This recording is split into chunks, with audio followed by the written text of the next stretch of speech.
Pour trouver une mission, l'emporter et la produire dans les meilleures conditions, il est indispensable de définir votre positionnement.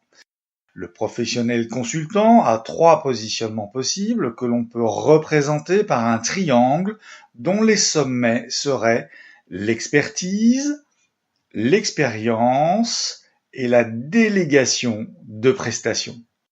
L'expert est celui qui est défini comme tel par le client, possède un savoir-faire capable de résoudre son besoin avec une connaissance élevée de son contexte professionnel.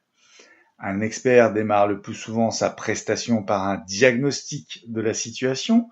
Il ne s'agit pas d'un simple tour d'horizon pour comprendre correctement la problématique et son environnement, mais bien d'organiser une vision critique et technique afin de découvrir ce qui doit être fait.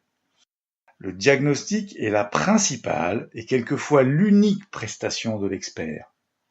Si le consultant est choisi pour apporter son expérience, celle-ci devra être à la fois sectorielle et fonctionnelle. Le consultant devra se concentrer sur les secteurs d'activité et les domaines de compétences dans lesquels il a de l'expérience pour être capable d'anticiper a priori là où le client a un besoin.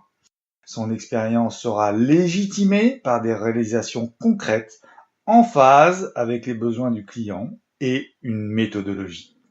Il se doit d'avoir un réseau important dans le secteur qu'il mettra au service de son client. S'il intervient en délégation de prestations, le consultant réalisera des prestations standards que le client souhaite externaliser et dont il connaît les tarifs. La dimension de conseil est peu présente dans ce type de mission et les marges de manœuvre dans l'exécution sont extrêmement réduites. Il est donc difficile pour le consultant de se valoriser et la concurrence avec d'autres acteurs déjà présents sur le marché pourra se traduire par une guerre des prix. Ce positionnement peut néanmoins permettre aux consultants débutants d'accumuler de l'expérience pour mieux se positionner ensuite sur de futures missions plus rémunératrices.